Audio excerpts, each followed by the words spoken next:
please subscribe my YouTube channel and press the bell icon. You watching real horror stories in every day. रात के 12 बज रहे थे। काव्या अपने रूम में सोई हुई थी कि तभी घर की डोरबेल बजी। उसे लगा कि घर मालिक जादव काका घर का दरवाजा खोल लेंगे, इसलिए वो सोई रही। लेकिन जब बेल बार बार बजने लगी तब उसे समझ आया कि आज तो घर मालिक जादव और उनका बेटा टॉम घर पर नहीं है, इसलिए दरवाजा उसे ही खोलना पड़ेगा। काव्या 2 हफ्ते पहले ही भाग्य विधाता मेंशन यानी वामन जादव के घर पेइंग गेस्ट बनकर रहने आई थी। घर में केवल 3 ही सदस्य थे, वामन जादव, उनका बेटा टॉम और काव्या। वामन जादव 65 साल के बुजुर्ग थे और उनका बेटा टॉम 30 साल का था, लेकिन पागल था। 30 साल का होने के बाद भी वो छोटे बच्चों की तरह बर्ताव करता था। उसे ज्यादातर अपने कमरे में ही रहना पसंद था। जब टॉम 13 साल का था तब उसकी मां के किचन में जलकर मौत हो चुकी थी, इसीलिए घर के काम करने के लिए उन्होंने शांता नाम की नौकरानी रखी हुई थी। खैर, काव्या ने जाकर दरवाजा खोला, लेकिन बाहर कोई भी नहीं था। तभी उसकी नजर जमीन पर पड़े गिफ्ट पेपर पर रैप की गई चीज पर गई। उसने वो चीज उठाई तो उस पर लिखा हुआ था, टू काव्या विथ लव। वो उस गिफ्ट को उठाकर घर के अंदर आई और सोफे पर बैठकर उसने वो गिफ्ट खोला। वो एक पेंटिंग थी जिसे देखकर काव्या डर के मारे कांप उठी, क्योंकि उसमें उसी की पेंटिंग थी। उसका कटा सिर डाइनिंग टेबल की प्लेट में रखा गया था। शरीर के बाकी कटे अंग जैसे कि हाथ पांव भी उसी टेबल पर रखे गए थे। और हैरानी की बात तो ये थी कि वो डाइनिंग टेबल उन्हीं के घर का था। उसने डर के मारे वो पेंटिंग नीचे फेंकी और अपने कमरे में भागी। उसने दरवाजा बंद कर दिया और कांपते हुए ब्लैंकेट ओढ़कर सो गई। काव्या का डर लाजमी था, क्योंकि कुछ 4 दिन पहले उसे ऐसी ही पेंटिंग उसके स्कूटी पर मिली थी। वो पेंटिंग उसकी बिल्ली की थी, जिसमें वो रास्ते पर कुचलते हुए हालत में खून से लथपथ पड़ी हुई थी। ये देख वो काफी डर गई थी। उसने वो तस्वीर जादव काका को दिखाई। तब काका बोले, अरे यार, डरने की कोई बात नहीं है बेटी। ये तस्वीर जरूर पागल जोसेफ ने बनाई होगी। वो एक पेंटर है और अपनी डरावनी पेंटिंग से इस इलाके के लोगों को डराया करता है। पागल जोसेफ गली में घूमने वाला एक आदमी था। काव्या जब भी रास्ते से गुजरती तो वो काव्या का पीछा करता, उसे घूरते रहता। काका के कहने के बाद काव्या ने उस तस्वीर को नजरअंदाज कर दिया। लेकिन उसके दूसरे ही दिन घर के सामने वाले रास्ते पर काव्या की बिल्ली कुचले हुए हालत में पड़ी थी। उसे किसी गाड़ी ने कुचल डाला था और वो वैसे ही मरी पड़ी थी जैसे उस पेंटिंग में पेंट की गई थी। और अब काव्या की पेंटिंग उसे मिल गई थी, जिसमें उसके शरीर के कटे हिस्से उसके घर के डाइनिंग टेबल पर पड़े थे। उसे डर लगने लगा था कि कहीं वो पेंटिंग सच ना हो जाए। दूसरे दिन सुबह जब काका और टॉम घर पर आए तो काव्या ने उन्हें वो पेंटिंग दिखाई। पेंटिंग देख काका और भी हैरान हो गए थे। डरे हुए काव्या को देख वो बोले, तुम बिल्कुल भी घबराओ मत। मेरे होते हुए तुम्हारा कोई बाल भी बांका नहीं कर सकता। और ऐसे कहते हुए वो पेंटिंग लेकर जोसेफ से मिलने चले गए। शाम का समय था। काव्या अपने काम से घर लौटी थी। जब वो घर के गेट के पास आई तब उसने देखा कि गेट के बगल में वो पागल खड़ा हुआ था। वो काव्या को देख कान पकड़कर माफी मांग रहा था। उसे माफी मांगते देख काव्या का डर निकल गया और वो घर के अंदर चली गई। टॉम लिविंग रूम में सोफे पर बैठे टीवी पर कार्टून देख रहा था। काव्या को देख वो शर्माया और अपने कमरे में चला गया कि तभी डोरबेल बजी। शांता ने दरवाजा खोला तो फर्श पर और एक गिफ्ट पेपर में रैप की गई पेंटिंग उसे दिखाई दी। उसने गेट की तरफ देखा तो वहां पर पागल जोसेफ उसे दांत दिखाकर मुस्कुरा रहा था। शांता ने पेंटिंग अंदर ली और दरवाजा बंद कर दिया। काव्या डर गई, क्योंकि ना जाने उस पेंटिंग में क्या निकलने वाला था।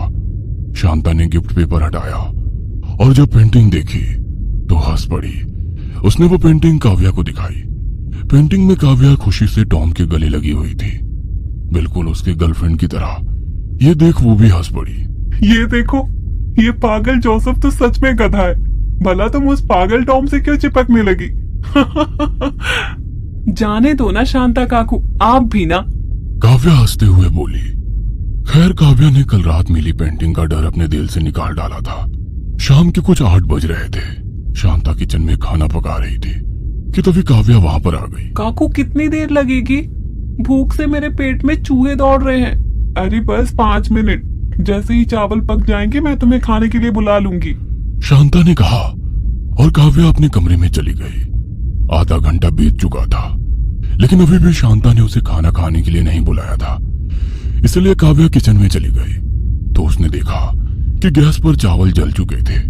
उसने जल्दी से गैस बंद कर दिया।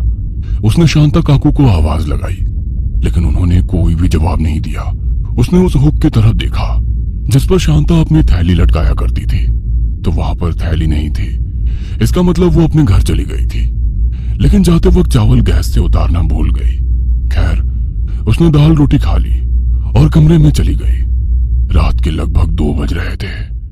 काव्या लैपटॉप पर अपना काम कर रही थी कि तभी डोरबेल बजी। उसने सोचा कि जादव काका देख लेंगे, लेकिन बेल बार बार बजने लगी। तब उसे लगा कि शायद बूढ़ा सो गया होगा, इसीलिए वो दरवाजा खोलने चली गई। और जब उसने दरवाजा खोला तो वहां पर एक और पेंटिंग जमीन पर पड़ी हुई थी।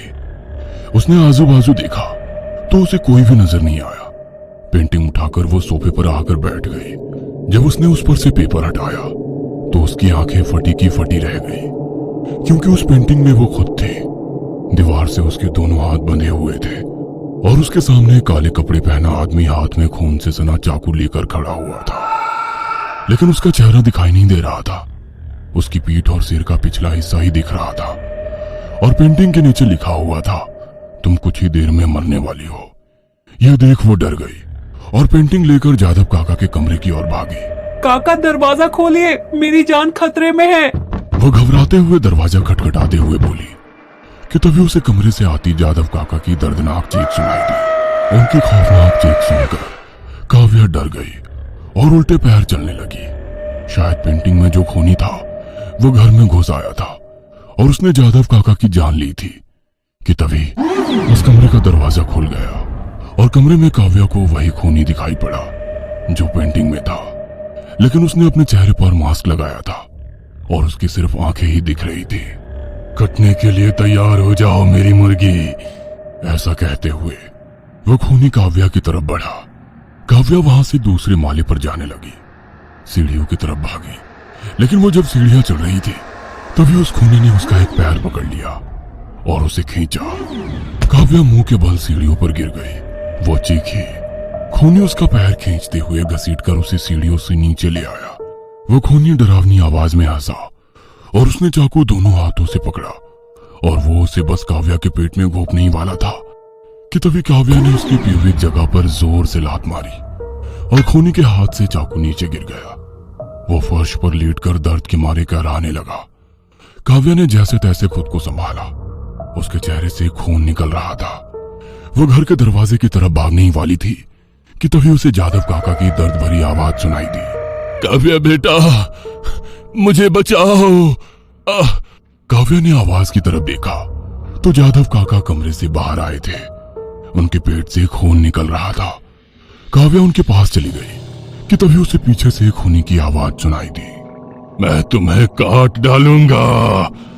खूनी अपनी जगह से उठते हुए बोला।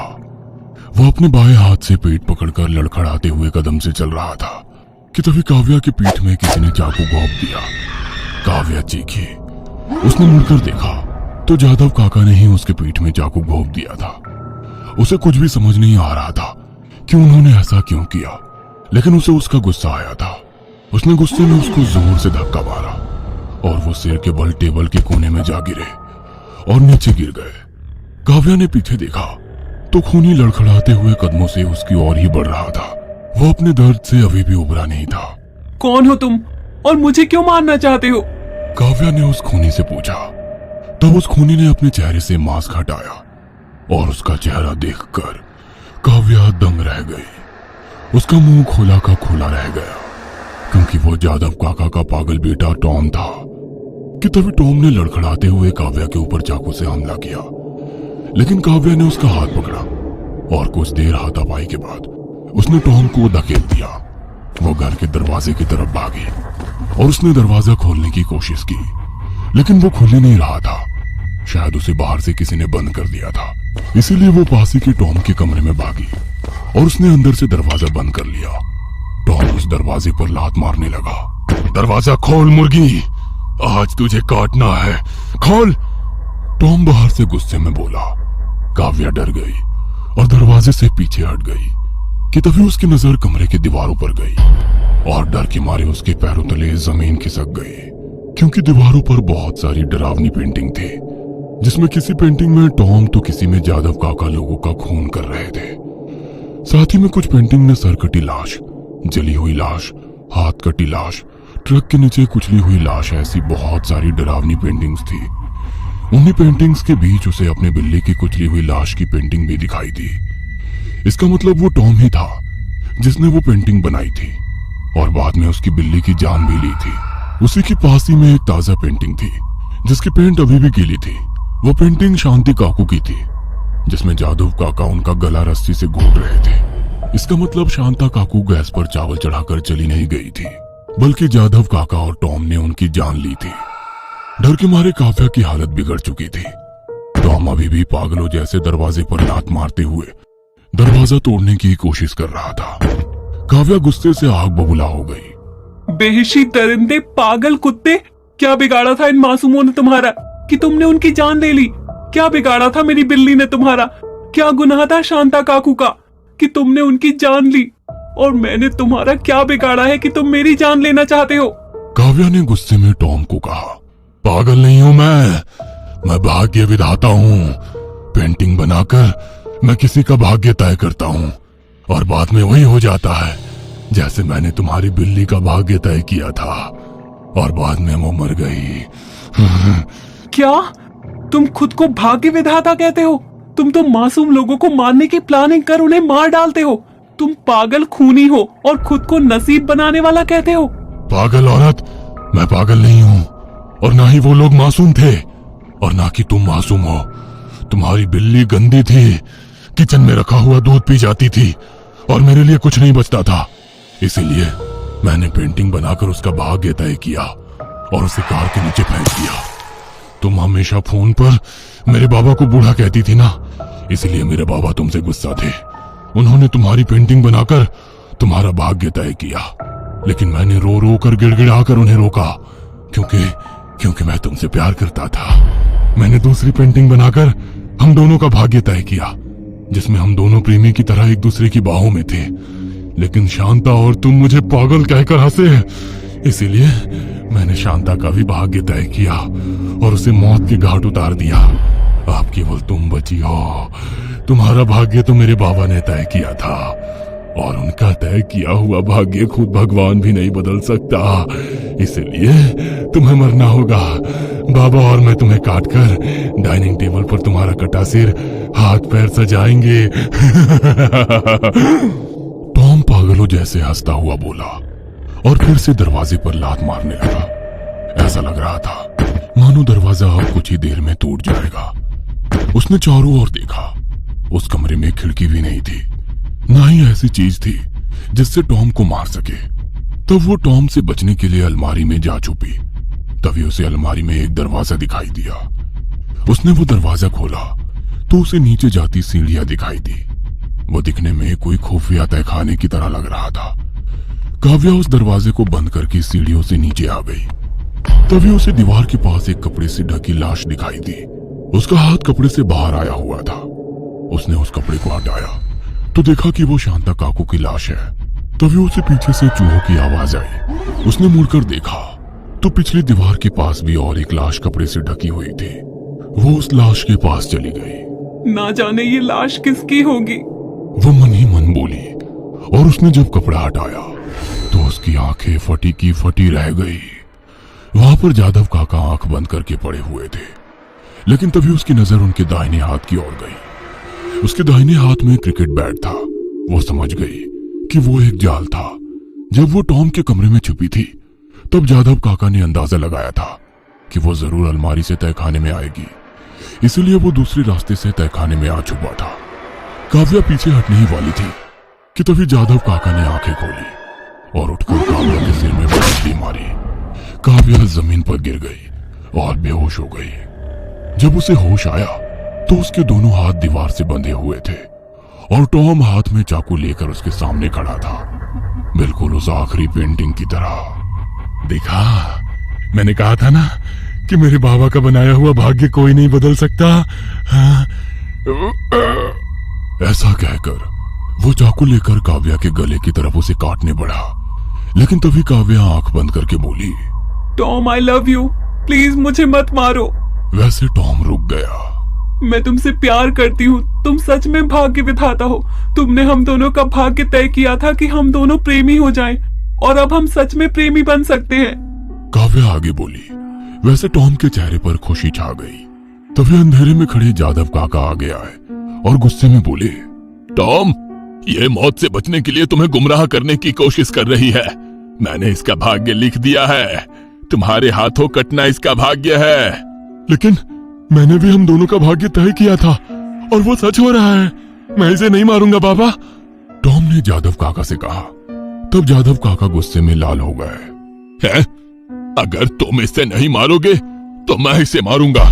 ऐसा कहकर उन्होंने जेब से चाकू निकाला और काव्या की तरफ उसे मारने के लिए आगे बढ़े कि तभी टॉम ने बीच में आकर उन्हें चाकू से घोंप डाला। जादव काका चिल्लाए, लेकिन टॉम ने चाकू बाहर निकालकर फिर से उन्हें पेट में घोंप दिया और वो नीचे गिर गए।